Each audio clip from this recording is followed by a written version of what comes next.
दोस्तों, महाराष्ट्र के भीतर संभव है कि आज या फिर कहे कल भारतीय जनता पार्टी अपने पहले उम्मीदवारों की सूची को जारी कर दे, लेकिन ये सूची केवल भारतीय जनता पार्टी उम्मीदवारों की होगी, उन तमाम उम्मीदवारों की होगी जो हो सकता है कि पिछले बार चुनाव जीत करके आए हों। आप ये भी कह सकते हैं कि पहली सूची जनरली तौर पर पार्टियों के उन सेफ उम्मीदवारों की होती है जिनका टिकट नहीं कटने वाला होता है। लेकिन अब एक खबर ऐसी निकल करके आ रही है कि महाराष्ट्र के भीतर एनडीए गठबंधन के भीतर काफी घमासान चल रही है, काफी खटपट हो चुकी है। खटपट की बात यह होती है कि बयानबाजी का दौर शुरू हो गया है। बयान भी किसने दिया है? देश के गृह मंत्री अमित शाह ने। और ये बयान अपने आप में क्या राजनीतिक मायने दिखाता है और पर्दे के पीछे क्या कुछ खेल चल रहा होगा जब खुलेआम इस तरह की बयानबाजी होती है, सब कुछ आपको बारीकी तरीके से बताएंगे। दोस्तों, महाराष्ट्र के भीतर भारतीय जनता पार्टी हर हाल में महाराष्ट्र के इस चुनाव को जीतना चाहती है, क्योंकि उत्तर प्रदेश और महाराष्ट्र के चुनाव इसी दोनों के बीच मोदी 2024 के लोकसभा चुनाव में अपने बूते बहुमत से दूर हुई थी। लोकसभा चुनाव में 9 सीटें भारतीय जनता पार्टी को महाराष्ट्र के भीतर, क्योंकि महाराष्ट्र के भीतर भारतीय जनता पार्टी ने क्या नहीं किया। आज के दौर में आप समझिए ना कि महाराष्ट्र के भीतर 6 पार्टियां महाराष्ट्र के भीतर 2019 में जब विधानसभा चुनाव हुए थे महाराष्ट्र के, तो केवल महाराष्ट्र में 4 पार्टियां थी। लेकिन तब से लेकर के अब तक महाराष्ट्र की राजनीति में क्या कुछ नहीं हुआ। कभी उद्धव ठाकरे सीएम बनते हैं, कभी देवेंद्र फडणवीस आधी रात को सीएम बन जाते हैं, फिर उसके बाद गुवाहाटी मॉडल होता है, ऑपरेशन लोटस चलता है, फिर एकनाथ शिंदे सीएम बनते हैं, फिर देवेंद्र फडणवीस डिप्टी सीएम बन रहे हैं। सब कुछ महाराष्ट्र की राजनीति में पिछले 5 सालों के भीतर हुआ है। लेकिन इस बीच महाराष्ट्र के भीतर भारतीय जनता पार्टी चाह रही है कि इस बार हर हाल में वो सबसे बड़ी पार्टी बनकर के उभरे, जैसे कि 2019 के भीतर हुआ था। 103 एमएलए भारतीय जनता पार्टी के जीते थे महाराष्ट्र की विधानसभा चुनाव में 2019 में। लेकिन इस बार भारतीय जनता पार्टी का सपना पूरा हो पाएगा या नहीं हो पाएगा? भारतीय जनता पार्टी तो विपक्ष से बाद में लड़ेगी, लेकिन भारतीय जनता पार्टी को आंख दिखा तो उनकी अपनी पार्टी के लोग रहे। जिस तरह की बात करते हैं हम एकनाथ शिंदे की, एकनाथ शिंदे शिवसेना के खाटी नेता थे, जी हां, और काफी पुराने नेता थे शिवसेना के भीतर के, और मराठा चेहरा एक मतलब महाराष्ट्र के भीतर तो शिवसेना महाराष्ट्र राजनीति के लिए कहीं ना कहीं जानी ही जाती है। तो यहाँ पर एकनाथ शिंदे साहब एक अच्छे नेता, एक बड़े नेता रहे थे बाला साहब ठाकरे के जमाने से। लेकिन एकनाथ शिंदे इतना खास भारतीय जनता पार्टी की तरफ आ गए, उनको मुख्यमंत्री बना करके देवेंद्र फडणवीस के लिए भी कहीं ना कहीं असहज करने वाली स्थिति थी महाराष्ट्र के भीतर कि वो व्यक्ति जो खुद सीएम रहा हो महाराष्ट्र के भीतर 5 साल तक सीएम रहा हो, उसको डिप्टी सीएम बना करके बैठा दिया गया। देवेंद्र फडणवीस को डिप्टी बना दिया गया और एकनाथ शिंदे को सीएम बना दिया गया। तब से लेकर के अब तक पानी इतना सर से निकल चुका है कि एकनाथ शिंदे कहीं ना कहीं ये बात खबर में आ रही है कि भारतीय जनता पार्टी को आंख दिखाने शुरू कर दी है महाराष्ट्र के चुनाव में, क्योंकि एकनाथ शिंदे 288 महाराष्ट्र के विधानसभा सीटों में से 100 सीटें मांग रही है। भारतीय जनता पार्टी चाहती है कि अकेले 160 सीटों पर लड़े। सिंपल सी बात है कि जो जितने ज्यादा सीटों पर चुनाव लड़ेगा महाराष्ट्र के भीतर, उसके ज्यादा एमएलए, ज्यादा विधायक चुने जाने की ज्यादा संभावना है किसी भी राज्य में। जिसके ज्यादा जितना विधायक होगा उसके मुख्यमंत्री बनेगा। हालांकि आप ये भी कह सकते हैं कि मुख्यमंत्री का नाम का ऐलान तो कुछ दिन पहले, करीब 2-3 दिन पहले एकनाथ शिंदे के नाम पर देवेंद्र फडणवीस साहब ने इशारों में मोहर लगा दिया था। लेकिन उस बयान के बाद से भारतीय जनता पार्टी की तरफ से कोई भी कथित तौर पे बड़ा बयान नहीं है कि हाँ उनके पार्टी के मुख्यमंत्री एकनाथ शिंदे होंगे, एकनाथ शिंदे के चेहरे पे महाराष्ट्र के विधानसभा चुनाव लड़ा जाएगा। इस तरह से नायब सिंह सैनी को प्रोजेक्ट किया था, नायब सिंह सैनी को हरियाणा के भीतर। क्या भारतीय जनता पार्टी महाराष्ट्र के भीतर एकनाथ शिंदे को मुख्यमंत्री के तौर पर प्रोजेक्ट करने वाली है क्या? ये तो आने वाला समय बताएगा। लेकिन खबरों के मुताबिक माने तो एकनाथ शिंदे चाहते हैं कि कम से कम 100 सीटें पर चुनाव लड़े महाराष्ट्र के भीतर। अगर 100 सीट भारतीय जनता पार्टी के ऊपर भारतीय जनता पार्टी अगर दे देती है तो भारतीय जनता पार्टी 160 सीट पे कैसे चुनाव लड़ेगी? और 160 सीट पर अगर भारतीय जनता पार्टी चुनाव नहीं लड़ पाती है तो एनडीए में बड़ा दल होने का मतलब क्या होता है? ये खटपट जो चल रहा है, अभी देख लीजिएगा, एक खबर होती है 16 अक्टूबर की जिसके भीतर ये बताया जाता है कि देश के गृह मंत्री अमित शाह लगातार पिछले कई दिनों से महाराष्ट्र चुनाव को लेकर के काफी सिलसिलेवार तरीके से एक पर एक लगातार बैठक कर रहे हैं। महाराष्ट्र के टिकट बंटवारे को लेकर के अमित शाह की पैनी नजर है। अमित शाह ने एकनाथ शिंदे को संबोधित करते हुए कहा था कि हमने हार मान ली, आपको प्रदेश का मुख्यमंत्री बनाया, अब आपको जरूरी कदम उठाने चाहिए। अमित शाह ने जब से इस तरह की बयान दिया, एकनाथ शिंदे को लेकर के इस तरह की बातें कही, इसके कई सियासी मायने, कई राजनीतिक मायने निकाले जा रहे हैं। देश के गृह मंत्री अमित शाह जैसे बड़े नेता अगर इस तरह की बातें कह रहे हैं तो थोड़ा बोले और ज्यादा समझिए वाली बात है। इस तरह की बयानबाजी कभी अमित शाह नहीं करते। अगर अमित शाह इस तरह की बात कहते हैं कि हमने हार माना, आपको सीएम बनाए तो आप ही जरूरी कदम उठाइए, अगर अमित शाह इस तरह की बातें करते हैं तो उन्होंने ये कहना है कि हमने अपने कार्यकर्ताओं की मांग दरकिनार कर दी। विधानसभा में महाराष्ट्र के भीतर सबसे बड़ी पार्टी बनकर के उभरी थी भारतीय जनता पार्टी, फिर भी हम अब साइडलाइन पे आ गए, आपको मुख्यमंत्री बना दिया। तो अमित शाह ने इशारे में कहा कि आपके लिए हमारे लोगों ने बलिदान दिया। एक व्यक्ति जो सीएम बन चुका था वो डिप्टी सीएम बना था, कहीं ना कहीं वो डिमोशन हुआ। एक पार्टी जो सबसे बड़ी पार्टी है विधानसभा के भीतर, उसका सीएम नहीं होता है महाराष्ट्र के भीतर। और सीएम कौन होगा इसको लेकर के काफी पसोपेश में होता है, काफी प्रमुखता से, काफी दावे के साथ, काफी मजबूती के साथ एकनाथ शिंदे के पीछे खड़ा है भारतीय जनता पार्टी महाराष्ट्र के इस विधानसभा चुनाव को लेकर के।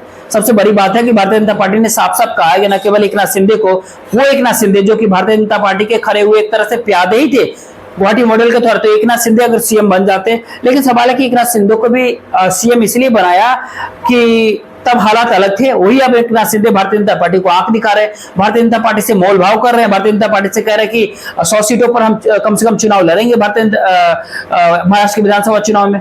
और एकनाथ शिंदे की पार्टी सबसे तीसरे घटक दल होती है बड़ी पार्टी के तौर पे देखे तो, टीडीपी, जेडीयू, उसके बाद एकनाथ शिंदे की पार्टी। एकनाथ शिंदे की पार्टी एनडीए का तीसरा सबसे बड़ा सीटों वाला घटक दल होता था। एकनाथ शिंदे के जो एक तरह से कहते हैं छोटी सही लेकिन मजबूती तो दे रहे हैं उस बैसाखी को, जिस बैसाखी के वजह से नरेंद्र मोदी जी केंद्र में सरकार चलाते हैं। तो बड़ा सवाल यह है कि एकनाथ शिंदे को लेकर के जो भारतीय जनता पार्टी की जो तल्खी है ये केवल बयानबाजी तक है, तो ये भी नहीं है। खबर के मुताबिक यह है कि भारतीय जनता पार्टी की आंतरिक खबर ये बताती है कि जो एमएलए हैं उनके, जो विधायक है, जो एकनाथ शिंदे की शिवसेना के और अजीत पवार के एनसीपी के, उनमें से बहुत सारे एमएलए जो हार रहे हैं, उनके द्वारा जीतने की संभावना इस बार महाराष्ट्र के विधानसभा चुनाव में न के बराबर है। तो भारतीय जनता पार्टी ये चाहती है कि अजीत पवार और एकनाथ शिंदे की टिकट काटे, लेकिन दोनों पार्टी इस बात के लिए बिल्कुल भी सहमत नहीं। क्यों? क्योंकि वो विधायक अपनी पार्टी को छोड़ करके उसके पास आए थे। एकनाथ शिंदे के साथ बाला साहब ठाकरे की लेगेसी, उसके अंदर बगावत की है, गुवाहाटी मॉडल हुआ, ऑपरेशन लोटस हुआ, जिन्होंने एकनाथ शिंदे को सीएम बनाया। नहीं तो बाला साहब ठाकरे के बेटे उद्धव ठाकरे को छूने की कोशिश कौन कर सकता है। लेकिन शिवसेना के तोड़ करके इस तरह से आए तो कहीं ना कहीं राजनीति को दाव पे लगाया। उद्धव ठाकरे को छोड़ दिया, एकनाथ शिंदे इधर आए, सीनियर पवार को छोड़ करके अजीत पवार जो विधायक आए उनके साथ। जाहिर सी बात है कि उनकी वजह से अजीत पवार यहां तक आए कि वो डिप्टी सीएम बन पाए। अब अजीत पवार को ये कहा जाए कि मौजूदा विधायक को, एमएलए को टिकट आप काट दीजिए, तो उन विधायकों का क्या महत्व रह जाएगा? वो विधायक अजीत पवार के साथ क्यों रहेंगे?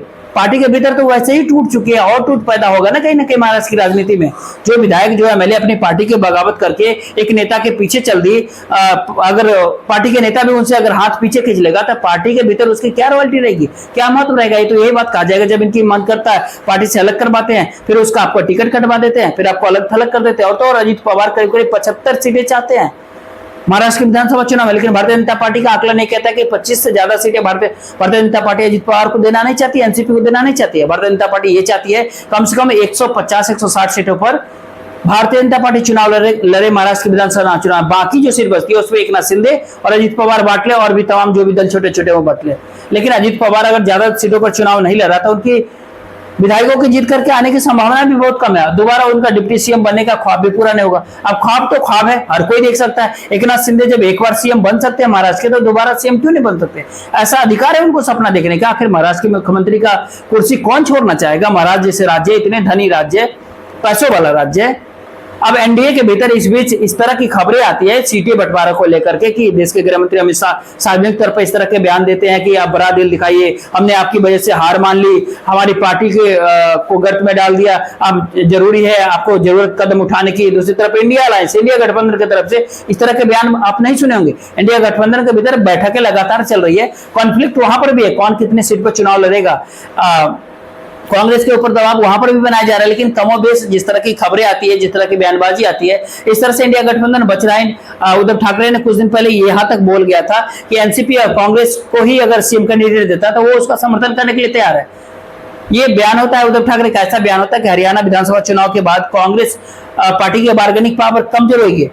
हुई नहीं है, लेकिन कम से कम बंद कमरों के भीतर चल रहा है, खुलेआम इस तरह के बाहर नहीं होते सारे मामले। ये सब कुछ आपके सामने आएगा, तफसील से तब समझ आएगा जब इस तरह विधानसभा के एक 2019 के विधानसभा के अंदर क्या होता है। महाराष्ट्र के भीतर 145 बहुमत का आंकड़ा होता है।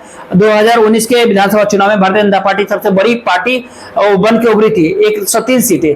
शिवसेना 56 सीटें जीती है। भारतीय जनता पार्टी और शिवसेना एक साथ सरकार बनाती है, बहुमत का आंकड़ा पार करती है, सरकार भी बनाती है। लेकिन शिवसेना ने यह कह दिया भारतीय भारतीय जनता पार्टी ने हमसे वादा किया था कि सीएम उनका होगा, लेकिन वो वादा अब तोड़ रही है। भारतीय जनता पार्टी ने कहा कि हमने ऐसा कोई वादा नहीं किया। उसके बाद उद्धव ठाकरे ने बीजेपी के साथ गठबंधन तोड़ लिया, महाविकास आघाड़ी की सरकार बना ली। कांग्रेस ने 44 सीट जीती थी। एनसीपी ने उस समय कांग्रेस से अच्छा प्रदर्शन किया था। शरद पवार की पार्टी 54 सीट जीत करके, निर्दलीय ने 13 सीट जीती थी, अन्य ने 16 सीट जीती थी 2019 के महाराष्ट्र विधानसभा चुनाव में। लेकिन प्रारूप फिर से बदल गया। पहले 4 पार्टियां थी, अब 6 पार्टियां महाराष्ट्र के भीतर है। अब महाराष्ट्र में क्या परिस्थिति होती है? भारतीय जनता पार्टी के पास विधानसभा में 102 सीटें होती है, 102 एमएलए होते हैं। एनसीपी अजित पवार के पास 40 सीटें। अजित पवार के साथ जो विधायक चुन करके आए, जो उनको साथ में शरद पवार के साथ जो बगावत किए, उनके अजित पवार के साथ 40, शिवसेना के पास 38। शिवसेना कौन? एकनाथ शिंदे की शिवसेना। एक अगले छोटे दल है 22, कांग्रेस के पास 37, उद्धव ठाकरे के, शिवसेना के पास 16 एमएलए होते हैं, क्योंकि उद्धव ठाकरे के पास ज्यादातर विधायक तो उद्धव ठाकरे को छोड़कर चले गए थे।